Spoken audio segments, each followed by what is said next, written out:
Bien-aimés dans le Seigneur, que Dieu vous bénisse. Vous avez répondu encore une fois nombreux à cette invitation divine et laissez-moi vous dire que vous ne serez pas déçus. Vous ne serez pas du tout déçus parce que le Seigneur vous réserve, c'est dit quelque chose de particulier à travers sa parole, une bénédiction particulière pour vous. Alors, vous et moi, nous savons que il faut l'adorer. Toutes les fois que nous voulons commencer cette émission, nous l'adorons. Parce qu'il faut lui offrir ce qu'il aime et siège dans la louange de son peuple. Adorons le Seigneur. Adorons ensemble le Seigneur. Bien-aimé, je t'invite à commencer par l'adorer. L'adoration, c'est aussi la prosternation. Si tu peux te prosterner où tu te trouves, prosterne-toi. Et commence par l'honorer. N'attends pas forcément le chant. Parce que c'est pas forcément le chant qui l'adore. Mais par tes paroles, tu peux l'adorer. Par ta prosternation, tu peux l'adorer. Tu peux rouler par terre pour l'adorer. Incline ton cœur et adore-le. Alléluia. Nous nous prosternons et nous t'adorons. Reçois notre adoration. Oh, tu en es digne. À tout barrer. À tout barrer. Oh. À tout barrer. À tout barrer. Barre, oh Baba, Aju barre, oh, Aju barre, for you, Aju barre, Aju barre, oh, Aju barre, oh, Aju barre. Chante avec moi, Djoubaré, ah, Djoubaré, ah, Djoubaré, oh, ah, Djoubaré, ah, Djoubaré, oh, ah, Djoubaré, ah, Djoubaré, oh.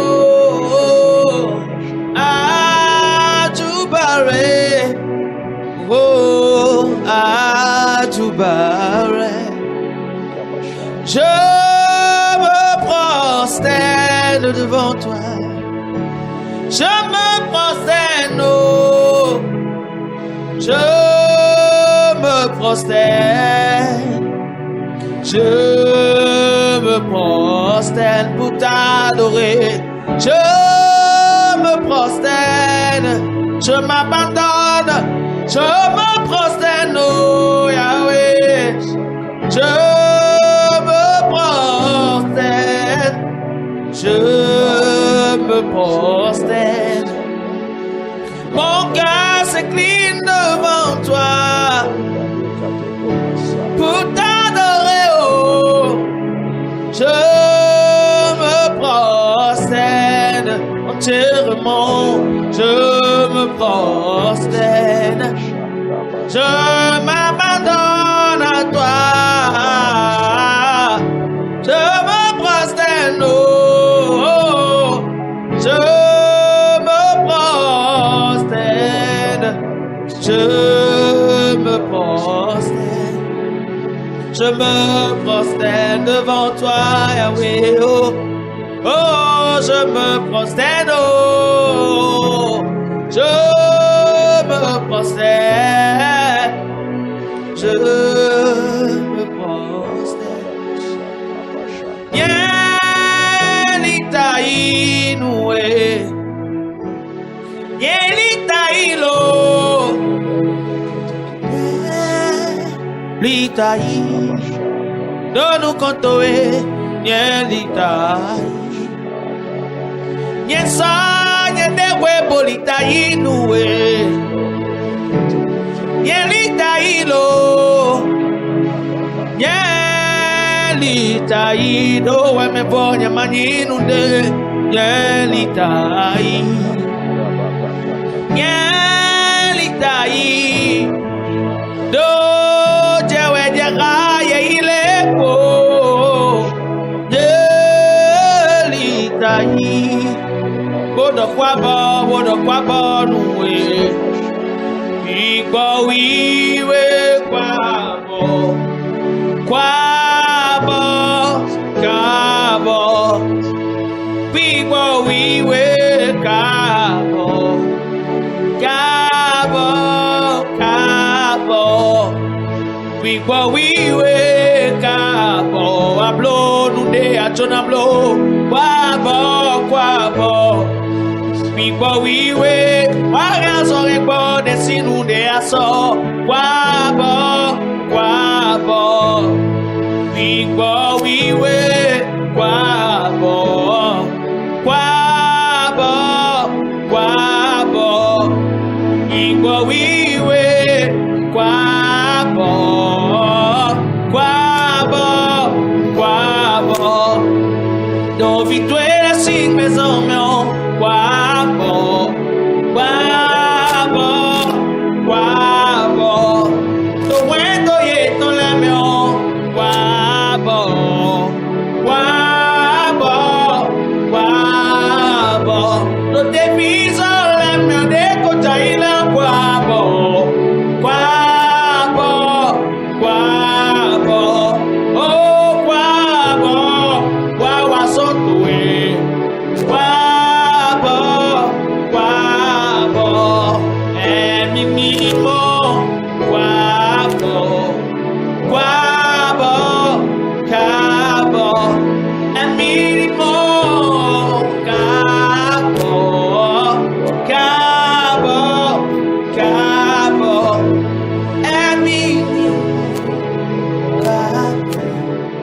Kabo, kabo.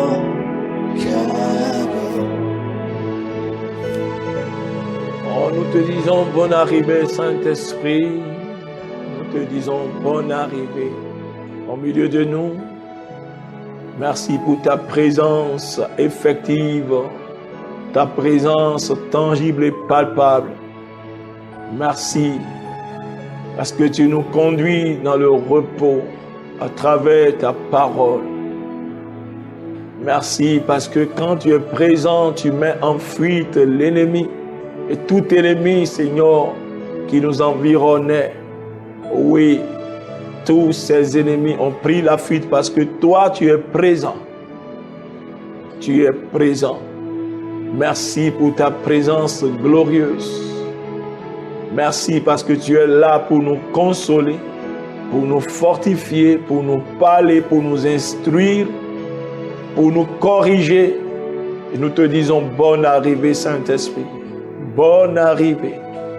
Merci pour ta présence glorieuse. Béni sois-tu, adoré sois-tu, exalté sois-tu, Saint-Esprit, au nom de Jésus-Christ de Nazareth. Amen. Que Dieu nous bénisse. Que Dieu nous bénisse. Nous voici encore à ses pieds pour recevoir de lui la parole qui donne la vie. Parce que sa parole, elle est vie et esprit. Et le Seigneur veut nous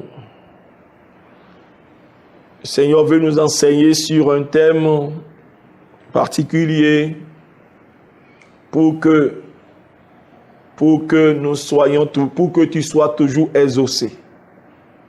Pour que tu sois toujours exaucé. Pour que tu sois toujours exaucé. Pour que tu aies un exaucement à 100%. Alléluia. Est-ce que c'est impossible? Non, ce n'est pas impossible, c'est possible. Parce que s'il arrivait qu'on n'ait pas exaucé, ok? cela n'est pas de la faute du Seigneur. Parce que le Seigneur promet d'exaucer, d'exaucer ses enfants qui crient à lui. Il a dit même que avant même que tu ne cries, je vais te répondre. Et avant même que tu ne pries même, si tu ne parles, je t'exaucerai. Donc le Seigneur, c'est sa volonté vraiment de nous exaucer, de nous donner l'exaucement à 100%. Mais il faut reconnaître que rien n'est plus frustrant que de prier sans être exaucé. Rien n'est plus frustrant que de prier sans être exaucé. Car quand nous prions et nous invoquons Dieu, nous attendons certainement une réponse. Mais comprenez aussi que même si la réponse ne vient pas aussi, c'est aussi une forme d'exaucement. Ça, c'est une autre dimension que nous aurons l'occasion d'aborder pour que beaucoup de gens comprennent que le silence de Dieu est aussi une forme d'exaucement. Mais il faut bien nuancer. Parce que le silence de Dieu veut dire beaucoup de choses. Parce que quelquefois, Dieu garde le silence dans son indignation. Mais des fois, il garde le silence dans son amour. Mais il faut avoir le discernement. Parce que le témoin à l'intérieur de toi te confirme, oui, et t'explique le type de silence auquel tu te confrontes avec Dieu. C'est très important. Quelquefois, Dieu garde le silence dans son indignation. Mais des fois, il garde le silence dans son amour parce qu'il se prépare. Il se prépare pour quelque chose de grandiose. Donc, nous allons y revenir. Notre thème, pour que tu sois toujours exaucé. Parce qu'on peut se poser la question, est-ce que vraiment quelqu'un peut être totalement à 100% exaucé? Mais c'est possible, parce que si cela ne l'était pas, la Bible n'aurait pas mentionné. Ok? La Bible n'aurait pas mentionné. Allons dans 1 Jean 3, verset 22. 1 Jean 3, verset 22. Le Seigneur dit, la Bible dit, 1 Jean 3, verset 22, dit, quoi que ce soit, nous demandions. C'est Jean qui est en train de parler. Ici, poussé par l'Esprit, inspiré par le Seigneur, il est en train de dire, c'est-à-dire de dire cette parole certaine. Il dit, quoi que ce soit que nous demandions, nous le recevons de lui. Vous voyez, nous le recevons de lui. Il n'a pas parlé de certaines choses, mais il dit quoi que ce soit, nous lui demandions. Nous le recevons de lui. Nous le recevons de lui. Quoi que ce soit, nous lui demandons, nous le recevons de lui. Parce que nous gardons ses commandements et que nous faisons ce qui lui est agréable. Vous comprenez? Parce que quand vous lisez la première partie, la première section, vous allez vous poser la question, mais quel est le secret de Jean? Jean n'a pas fait une restriction. Jean n'a pas dit que non, nous demandons certaines choses, nous recevons et d'autres nous ne recevons pas. Mais Jean a dit que nous recevons l'exaucement à 100% de nos requêtes. Nous recevons 100% des ossements à nos requêtes. Alors, mais, il a un secret. Et pourquoi des gens sont exaucés à 0%, d'autres à 10% seulement, malgré tous les sacrifices de prière, les engagements de prière, des investissements de prière, les jeûnes multipliés. Ils ont même l'impression qu'ils ne sont même pas du tout exaucés, ou bien ils ne sont pas exaucés, ou bien ils sont exaucés seulement à 10%, ou bien certaines personnes à 50%. D'autres personnes ne franchissent jamais 15%, et puis ils sont confus, ils sont vraiment, ils sont découragés, abattus. Mais Jean lui dit, mais nous sommes exaucés à 100%. Il dit, quoi que ce soit, nous lui demandions, nous le recevons de lui. Alors maintenant, il lui-même, il nous donne son secret, leur secret. Il dit parce que nous gardons ses commandements et que nous faisons ce qui lui est agréable. Nous gardons sa parole. Nous gardons ses prescriptions. Et nous faisons ce qui lui est agréable. Est-ce que vous comprenez? Donc c'est la clé de l'exaucement à 100%. Pour que notre prière soit exaucée à 100%, il faut que nous gardions la parole de Dieu. Garder la parole de Dieu veut dire pratiquer cette parole. Ce n'est pas seulement l'écouter, non, la pratiquer. Ce n'est pas seulement la méditer, mais la pratiquer. Quand la Bible dit « garder ma parole », c'est une façon de dire « pratique ma parole ». Et alors, comment peux-tu pratiquer cette parole que tu ne connais pas? Parce que cette parole se trouve où? Cette parole se trouve vraiment dans sa volonté. Lisons la version Semeur. Lisons la version Semeur, 1 Jean 3, verset 22. Il dit, il nous donne tout ce que nous lui demandons. Il nous donne tout ce que nous lui demandons parce que nous lui obéissons. Nous obéissons à ses commandements et que nous faisons ce qui lui plaît. Vous voyez, la clé est là. On peut même s'arrêter là parce qu'on a découvert le secret de ceux-là qui reçoivent les ossements à 100%. Quel est leur secret? C'est-à-dire qu'ils obéissent au commandement divin et ils font ce qui lui plaît, ce qui plaît à Dieu. Donc, c'est ce qu'ils font pour avoir un exaucement à 100%. À 100%, c'est ce qu'ils font. C'est-à-dire, dans la parole de Dieu est exprimée quoi? La volonté de Dieu. Ça dit que quand il demande selon sa volonté. Allons dans 1 Jean 5. 1 Jean 5. 1 Jean 5, versets 14 et 15. La Bible dit, nous avons auprès de lui cette assurance, que si nous demandons quelque chose selon sa volonté, il nous écoute. Nous avons auprès de lui cette assurance, que si nous demandons quelque chose selon sa volonté, il nous écoute. Vous voyez? Il nous écoute. Ça dit que il nous donne ce que nous lui demandons. Parce que c'est ce même Jean qui est en train de parler.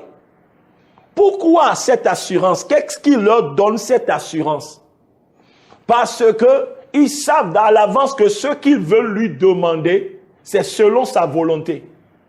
Et si on lui demande selon sa volonté, alors il écoute et il exauce. Et qu'est-ce qui leur permet de connaître réellement cette volonté? C'est dit, sa parole leur révèle sa volonté. Donc, bien-aimé, tu ne peux pas connaître la volonté de Dieu. Tu ne peux pas être sûr de la volonté de Dieu en dehors de la parole. La parole de Dieu révèle sa volonté. Donc, c'est des gens, bien-aimés, qui ne méprisent pas la parole.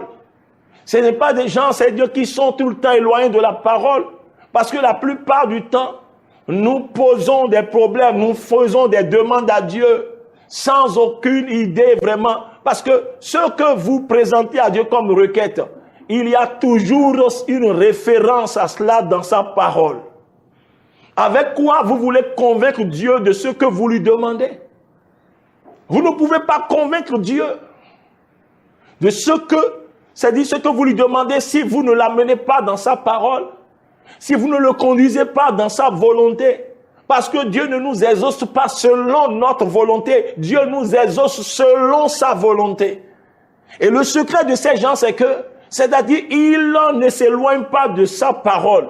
Ils connaissent sa parole. Sa parole leur révèle la volonté de Dieu. Et c'est ça qui leur donne l'assurance maintenant que, ce que nous allons demander à Dieu, c'est selon sa volonté. Sa parole le confirme.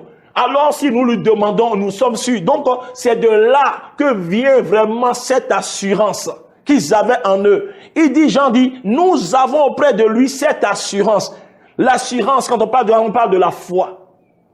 Et qu'est-ce que la Bible nous a dit par rapport à la foi? Dans Romains 10, verset 17, la foi vient de ce que tu entends. Et ce que tu entends vient de la parole de Christ. Donc la parole leur fait savoir la volonté de Dieu.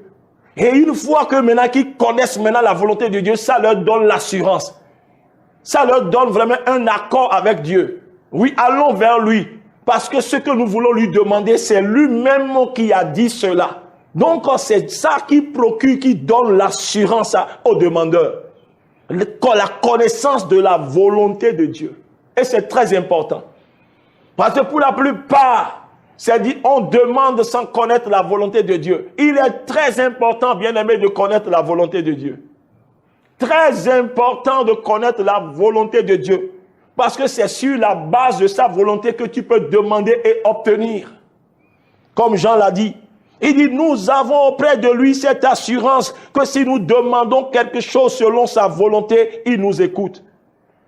Ce qu'il a dit, expliqué plus tôt, il dit, tout ce que nous lui demandons, quoi que soit nous demandons, nous le recevons parce que nous gardons ses commandements et nous faisons ce qui lui est agréable.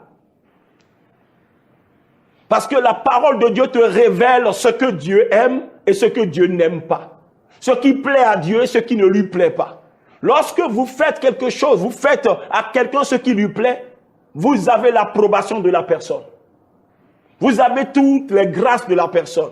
Vous avez l'assistance de la personne. Vous avez l'accord de la personne. Vous avez l'attention de la personne.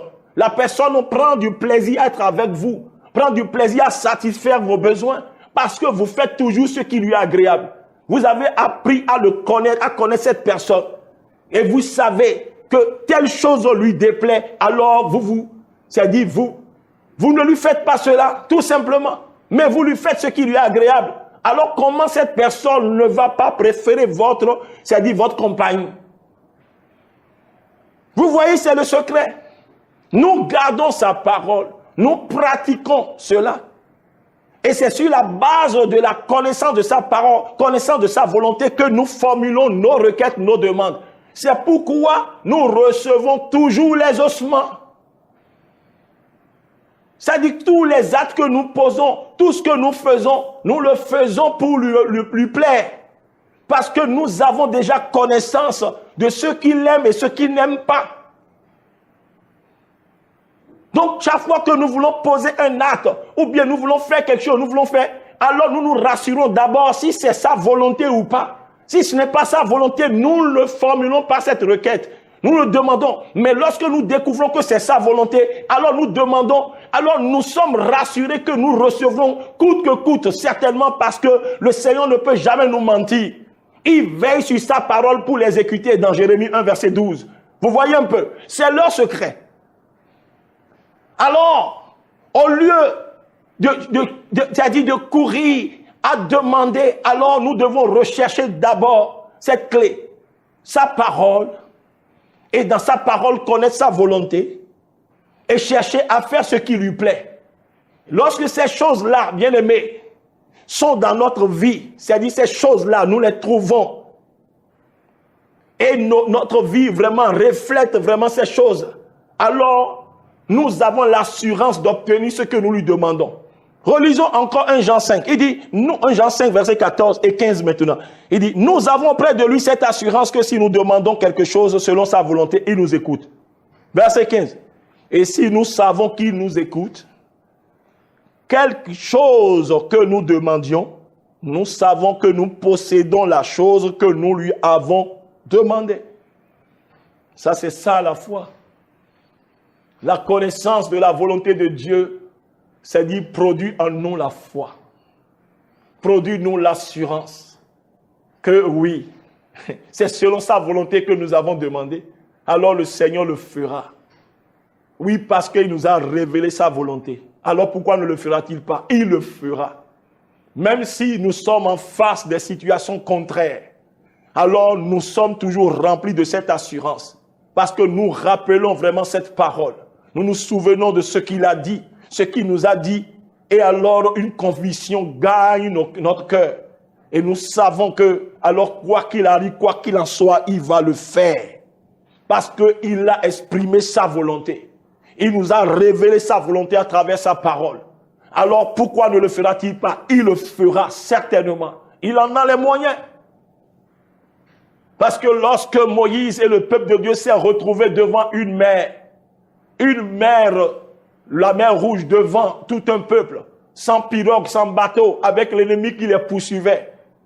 Alors que Dieu a fait la promesse, prends mon peuple, amène-le à la terre promise. Alors, mais c'est ce que Dieu a dit. Sa volonté est que quoi? Je viens vous chercher pour vous amener à la terre promise. Et voici maintenant, dans le parcours, ils se sont retrouvés en face d'un grand obstacle. Il n'y a pas de bateau, il n'y a pas de pirogue, rien. Mais est-ce que Dieu n'avait pas pensé, il n'avait pas envisagé ça d'abord? Non. Dieu n'est jamais coincé, il n'est jamais bloqué, bien-aimé. S'il a exprimé sa volonté, bien-aimé, il a les moyens d'accomplir vraiment ce qu'il a dit. Donc quand ils se sont retrouvés devant cette mer, en train de se plaindre, parce que c'est comme cela. Parce que ce qui vous donne de l'assurance, la paix, même lorsque vous êtes vraiment au comble vraiment de certaines situations contraires, bien-aimé, ce n'est pas les agitations, les plaintes, les cris, non. Mais rappelez à Dieu ce qu'il avait dit. Rappelez à Dieu sa volonté. N'est-ce pas que tu m'as dit ceci? N'est-ce pas que tu as dit cela? Mais laissez-moi vous dire, Dieu n'exaucera pas ce qu'il n'avait pas dit. Hein? Si réellement le Seigneur l'a dit, alors bien-aimé, rappelez-lui, bien-aimé, la calmie viendra, bien-aimé. Il ne pouvait pas s'imaginer un seul instant que cette vaste étendue d'eau allait se diviser en deux. C'est pourquoi je disais tantôt que Dieu a les moyens qui dépassent notre entendement. Il est digne de confiance, notre Seigneur. Donc Jean dit, si nous savons qu'il nous écoute, pourquoi nous écoute-t-il? Parce que ce que nous lui avons dit, d'abord, c'est selon sa volonté. C'est pourquoi nous avons l'assurance qu'il nous a écoutés. Et si nous avons cette assurance qu'il nous a écoutés, alors, quel que soit ce que nous lui avons demandé, alors nous savons déjà que nous possédons la chose. Même si nous ne touchons pas encore physiquement la chose, nous savons que nous possédons la chose. Nous savons que nous possédons la chose. Parce qu'il y aura des situations, des vents, des tempêtes qui vont se soulever, bien-aimés, sur le chemin, bien-aimés, de la foi. Le chemin de la destinée, je veux dire. Mais vous avez besoin de la foi. Vous avez besoin de cette assurance que la connaissance de sa volonté vous a donné au départ. En rappelant toujours à Dieu sa parole, sa volonté. C'était le socle, bien-aimé, des apôtres. Jean dit, nous savons que nous avons possédé la chose. Même si nous n'avons pas encore touché physiquement, nous avons cette assurance que nous lui avons demandé. Et c'est selon sa volonté que nous lui avons demandé. Alors pourquoi ne nous donnerait-il pas? Il nous donnera, il a promis. Il va le faire. Nous possédons déjà cette chose. Parce que c'est selon sa volonté. Donc c'est la clé, bien-aimé, de l'exaucement à 100%. Connaître sa parole par rapport à la situation. Et faire ce qui lui plaît. Faire ce qu'il te demande de faire. Alors, bien-aimé, tu obtiendras ce que tu lui as demandé.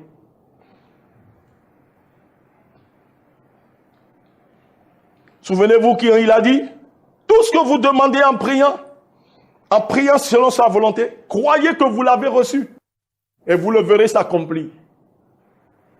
C'est que des fois, il y a un temps qui s'écoule entre l'exaucement et l'accomplissement. Mais entre l'exaucement et l'accomplissement, vous avez besoin de cette assurance qui est la foi. Vous avez besoin de cette assurance que réellement vous lui avez demandé selon sa volonté et que vous possédez déjà la chose.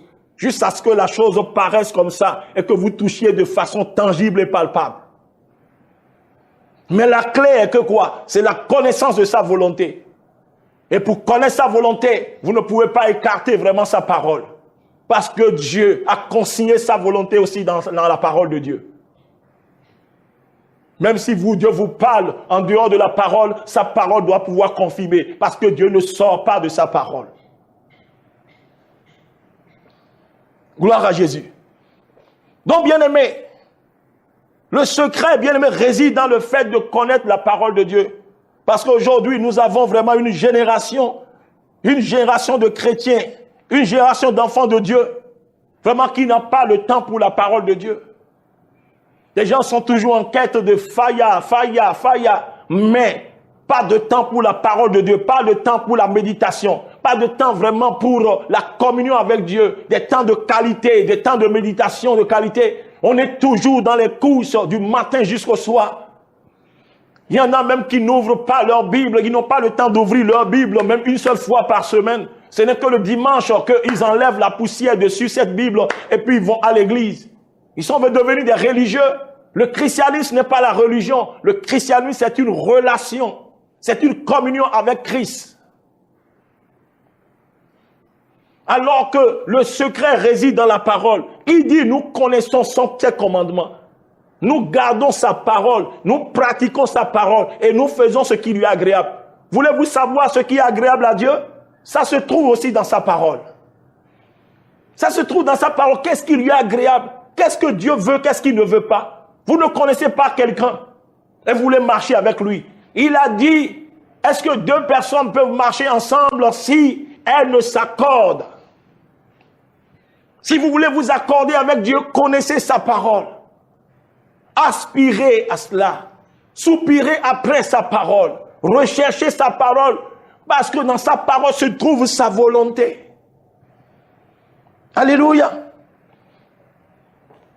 Parce que connaître la volonté, cela vous permettrait de savoir, c'est-à-dire ce que Dieu aime et ce que Dieu n'aime pas.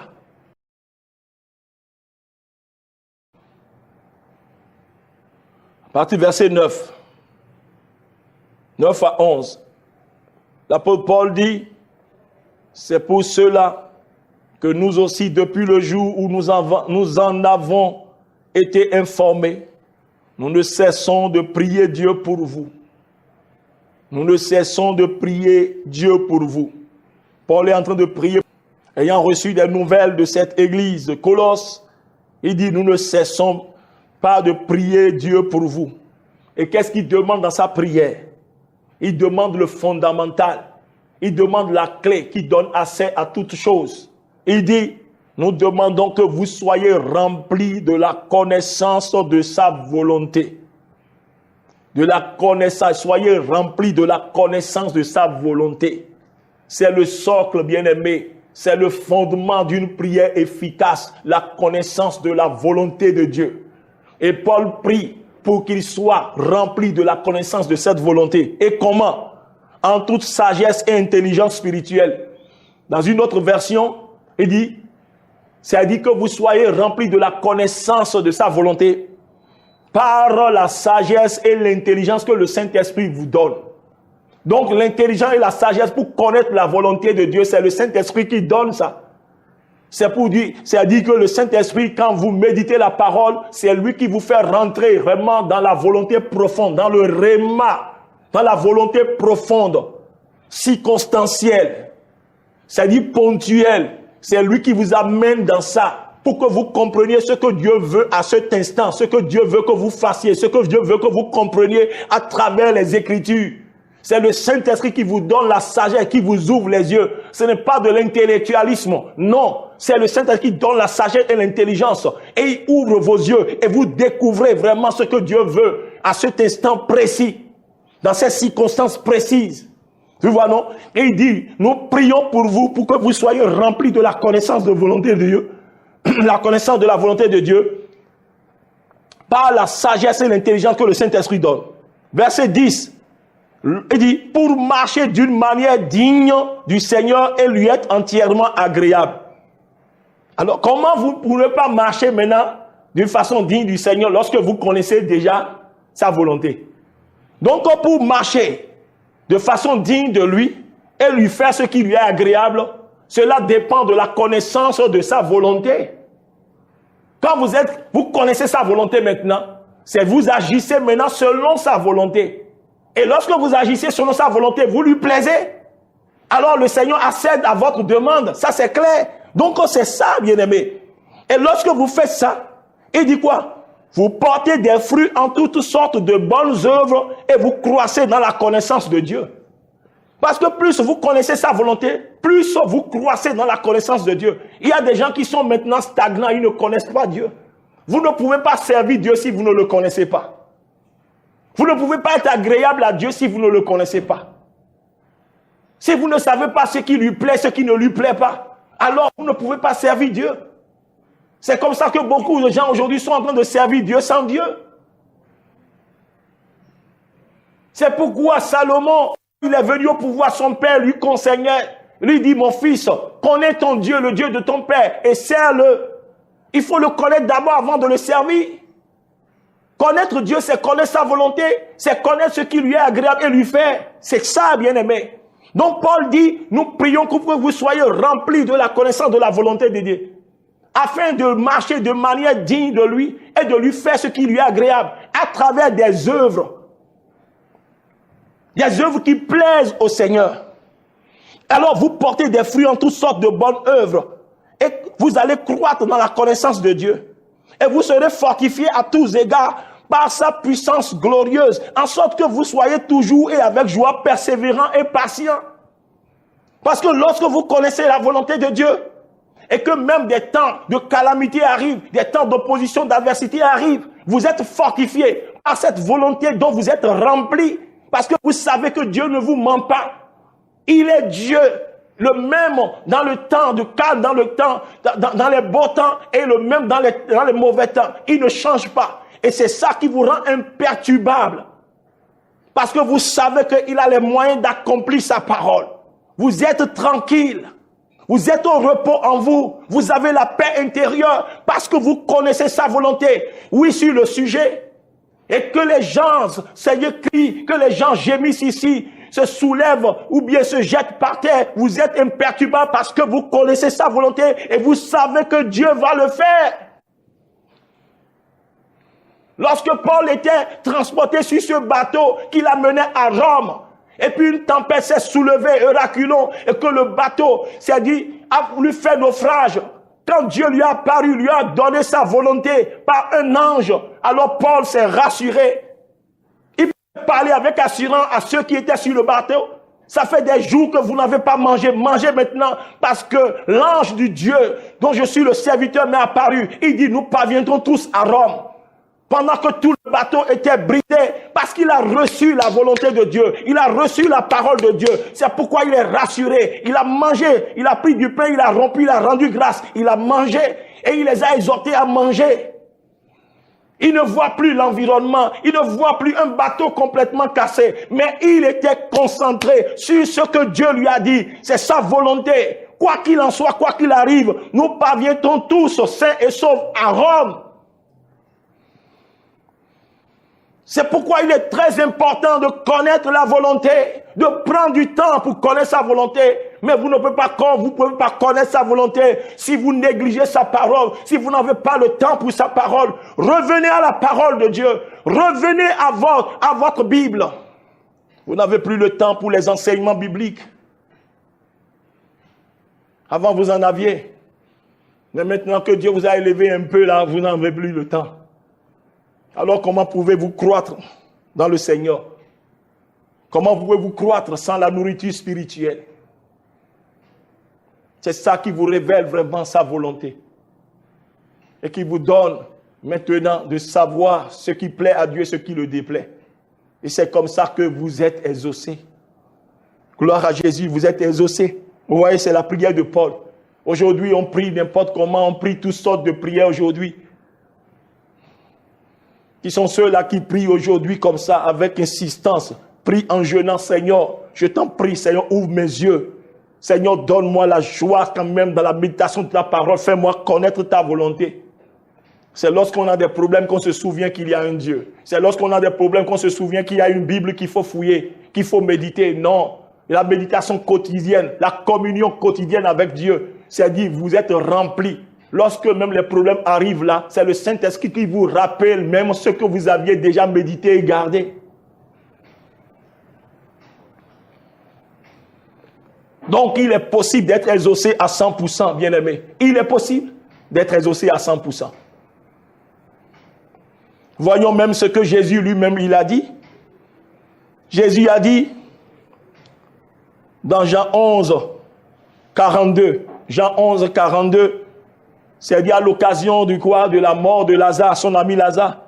Devant la tombe de Lazare, Jésus dit, pour moi, je savais que tu m'exauces toujours. Il s'adressait à son Père. Je savais que tu m'exauces toujours. Parce que Jésus, c'est dit, Jésus a 100% de quoi? Des ossements.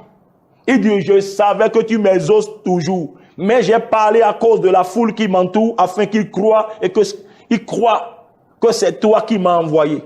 Donc Jésus a dit, je savais que tu m'exauces toujours.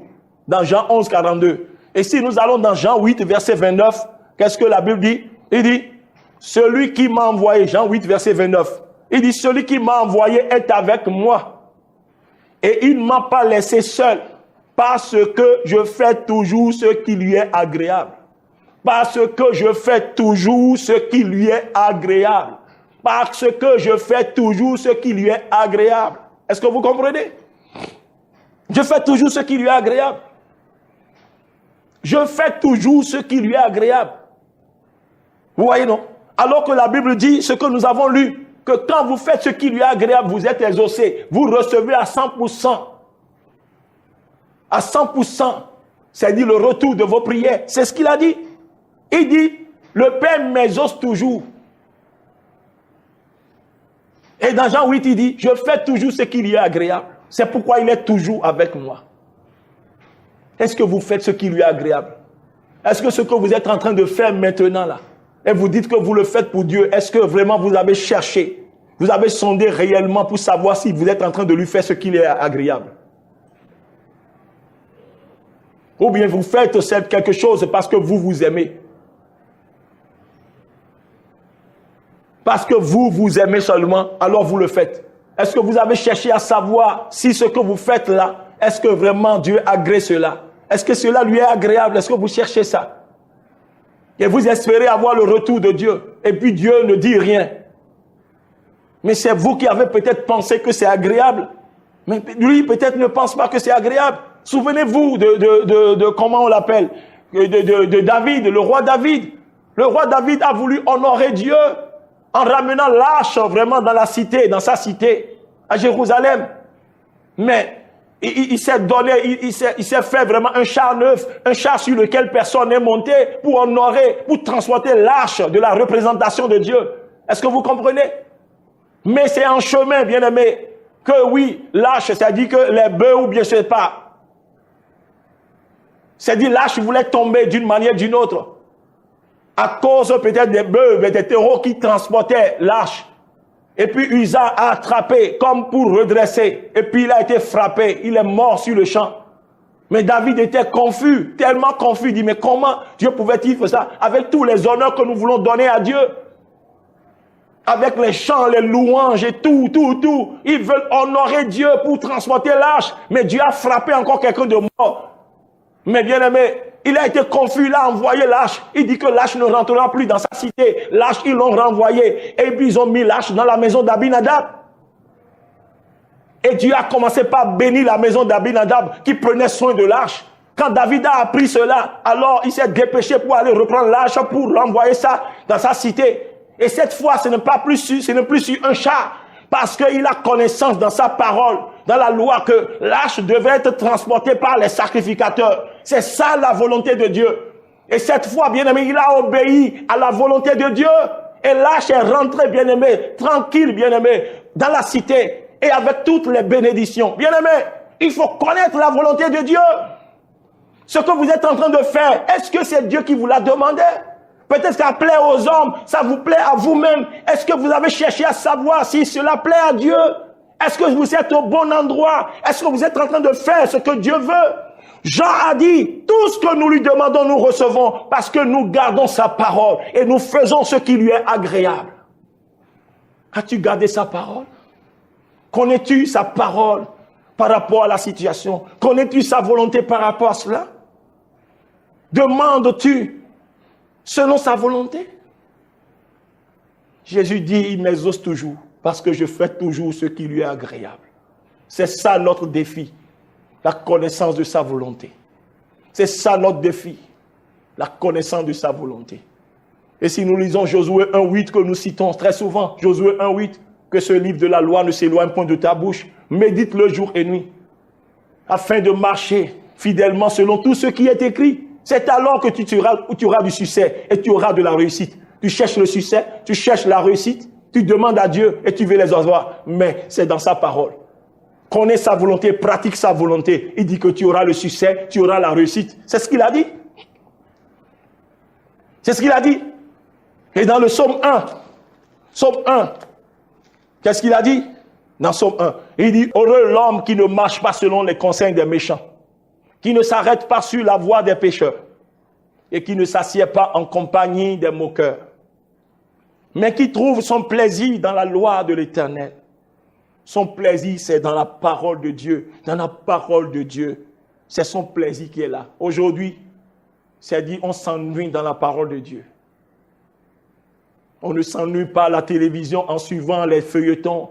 Non, on ne s'ennuie pas. On peut passer des heures. On ne s'ennuie pas en suivant les matchs de football. On ne s'ennuie pas, bien-aimé, pour aller prendre un pot avec les amis dans un bar, pour aller siroter son whisky, pour aller trinquer, vraiment, trinquer, aller siffler la bière. Non, non, on ne s'ennuie pas. Mais dans la présence de Dieu, on s'ennuie. On est tout le temps en train de regarder la montre. Quand le prédicateur dépasse déjà de 10 minutes, de 5 minutes, de 15 minutes, non. On regarde parce qu'on est pressé de quitter là. On est pressé de quitter là. Mais quand on quitte là, on peut passer 3 heures de temps, oui, devant un plat. Vraiment de quoi? De cochon ou bien je sais pas. Avec de la bière, on sirote, on peut passer des heures jusqu'à la nuit. On peut oublier même sa famille à la maison. On peut se rendre auprès des amis pour suivre un match de football pendant 5 heures. 5 heures de longe, sans se fatiguer. Mais il dit, heureux celui-là qui prend plaisir dans la loi de l'Éternel et qui la médite jour et nuit. Et qui la médite jour et nuit. Verset 3. Cette personne est comme un arbre planté près d'un courant d'eau qui donne son fruit en sa saison, qui donne son fruit en sa saison, et dont le feuillage ne se flétrit point. C'est ce que toi et moi nous espérons. C'est ce que nous voulons. Tout ce qu'il fait, lui réussit. Tout ce qu'il fait, lui réussit. Mais quel est le secret? Il prend plaisir dans la loi de son Dieu. Il la médite jour et nuit. Ce n'est pas il la médite une fois par semaine, une fois le mois. Ou bien seulement les dimanches quand il vient à l'église. Non, mais il la médite jour et nuit. Pour connaître sa volonté et pour marcher selon cette volonté et faire ce qui lui est agréable. Alors tout ce qu'il fait lui réussit. Parce qu'il a compris les choses selon sa volonté. Bien-aimé, l'exaucement à 100% est possible. Mais la clé, Jean nous l'a dit, garder sa parole et faire ce qui lui est agréable. Que Dieu nous bénisse. Est-ce que tu as déjà donné ta vie à Jésus? Jésus est le Seigneur. Il est le Sauveur. Sans Jésus, il n'y a pas de salut. Il n'y a pas de salut sans Jésus. Donne-lui ta vie, tu seras sauvé. Tes œuvres de bienfaisance ne peuvent pas te sauver. Nous sommes tous déclarés pécheurs. Et le péché ne peut pas hériter du ciel. Quoi que tu fasses, non, tu es pécheur. C'est pourquoi le Père a envoyé le Fils à la personne de Jésus pour qu'il vienne mourir à la croix pour toi, pour moi. Et le Père a dit, quiconque croit dans le Fils, je vais lui pardonner ses péchés et je lui donnerai gratuitement la vie éternelle. Jean 1,16, Jean 3,16 plutôt, Dieu a tant aimé le monde qu'il a donné son Fils unique, afin que quiconque croit en lui ne périsse point, mais qu'il ait la vie éternelle. Le Seigneur veut te sauver. Il ne veut pas que tu ailles à la perdition. Il ne veut pas que tu termines en enfer, parce que l'enfer, il ne l'a pas fait pour toi. Il a fait l'enfer pour Satan et ses démons, mais pas pour toi. Mais choisis alors son parti. Choisis, bien-aimé, le côté de Jésus. Choisis-le. Et alors tu passeras ton éternité avec lui dans le paradis. Le Seigneur t'aime. Quel que soit le nombre de tes fautes, le nombre de tes péchés, la gravité. Est-ce la prostitution? Est-ce l'avortement? Est-ce le mensonge? Quoi que tu aies fait, et qui t'accable, le diable te dit, non, tu ne peux pas être pardonné, non, tu es condamné. Non, je veux te dire maintenant que le diable est un menteur. Là où tu es, si tu peux revenir au Seigneur de tout ton cœur, alors le Seigneur te pardonnera. Quelle que soit la faute, la gravité, le Seigneur veut te pardonner. C'est pourquoi il t'a donné la grâce d'être là et d'écouter cette parole. C'est pour toi que le Seigneur a permis, oui, que tu écoutes. C'est pour toi, alors saisis l'occasion. Ne remets pas à demain. Accepte Jésus dans ta vie comme ton Seigneur et Sauveur et il te sauvera. Il te donnera la vie éternelle. Est-ce que tu veux est-ce que tu veux recevoir Jésus? Alors dis cette prière avec moi. Dis, Seigneur Jésus, je viens à toi parce que je suis pécheur. Et c'est à cause de mes péchés que tu es venu. Tu es mort à la croix. Tu as été enseveli. Et tu es ressuscité le 3e jour pour ma justification. Seigneur Jésus, pardonne-moi mes péchés. Que ton sang précieux me purifie. Jésus, je te donne ma vie. Viens dans mon cœur, habite en moi, sois mon Seigneur et mon Sauveur unique. Je t'appartiens désormais, Jésus. Dirige ma vie au nom de Jésus-Christ de Nazareth. Si tu as fait cette prière, laisse-moi maintenant prier pour toi parce que je peux te rassurer que ton nom est effectivement écrit dans le livre de vie et désormais le Seigneur est ton Seigneur. Et s'il est ton Seigneur, soumets-toi à lui, dépends de lui et puis fais quoi? Obéis-lui. Et pour cela, tu as besoin de trouver une église évangélique, une église où la Bible est enseignée dans sa vérité, dans sa pureté. C'est ça qui te permettra de croître, de grandir spirituellement, de connaître vraiment la volonté de Dieu dont nous avons parlé, de connaître sa parole et de pouvoir prier désormais selon sa parole pour être exaucé à 100%. Alors prions, Père, nous voulons te dire merci pour ces bien-aimés qui ont reçu Jésus. Seigneur, nous croyons que tu les as sauvés. Alors garde-les dans le creux de ta main, que personne ne te les ravisse. Que ta paix, qui surpasse toute intelligence, puisse envahir tous les aspects de leur vie. Je chasse toute espèce de trouble de leur vie. Troubles créés par la maladie, tout créé par les problèmes, par les dettes. Je les chasse de leur vie, Père. La source de tout problème soit coupée, soit brisée maintenant, au nom de Jésus-Christ de Nazareth. Recevez maintenant la paix de Dieu. Recevez la paix dans votre cœur. Recevez la paix dans votre corps. Là où vous êtes malade, le Seigneur vous délivre maintenant. Vous tous qui avez écouté ce message, recevez votre guérison. Recevez maintenant le dénouement de cette situation. Maintenant même, au nom de Jésus-Christ.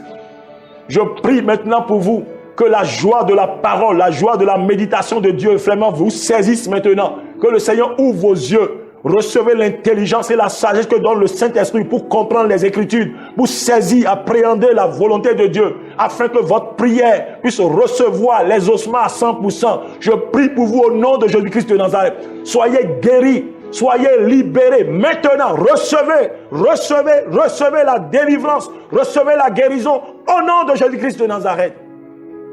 Que la grâce de notre Seigneur Jésus soit avec vous, l'amour du Dieu vivant et la communion du Saint-Esprit soit avec chacun de vous. À bientôt. Que Dieu nous bénisse.